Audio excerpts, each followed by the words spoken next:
Listen to the beat of Selena's music. You hear that? That signature double beat?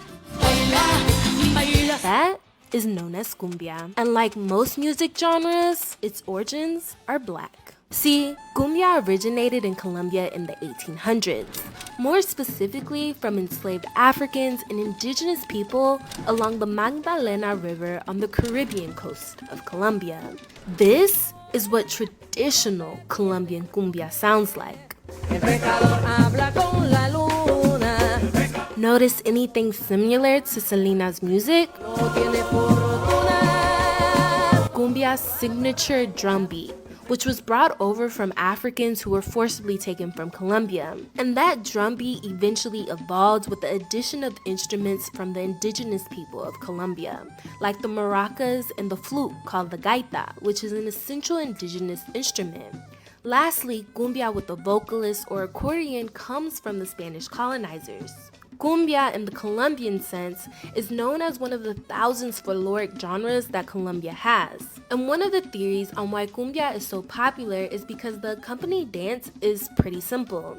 It is believed this dance was originally for courtship amongst African men and indigenous women. Historians also believe this basic dance originated because enslaved Africans' legs were shackled, so very minimal movement was possible. So how did cumbia get to Selena in Texas? Well, it wasn't until the 1950s that cumbia made its way out of Colombia and into Mexico. And Mexico is where many believe the first cumbia song recorded outside of Colombia happened. By the 1960s, there was such a demand for cumbia in Mexico that record sellers would travel to Colombia and bring vinyls back like quote-unquote music traffickers. And by the 80s and 90s, Selena revitalized and reimagined what traditional cumbia sounded like.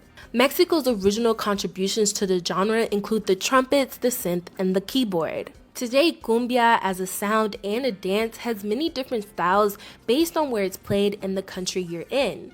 But again, cumbia originated in Colombia from African and indigenous people, and it's still widely celebrated in Colombia. So what version do you like more, Selena's or the traditional one? Let me know down in the comments.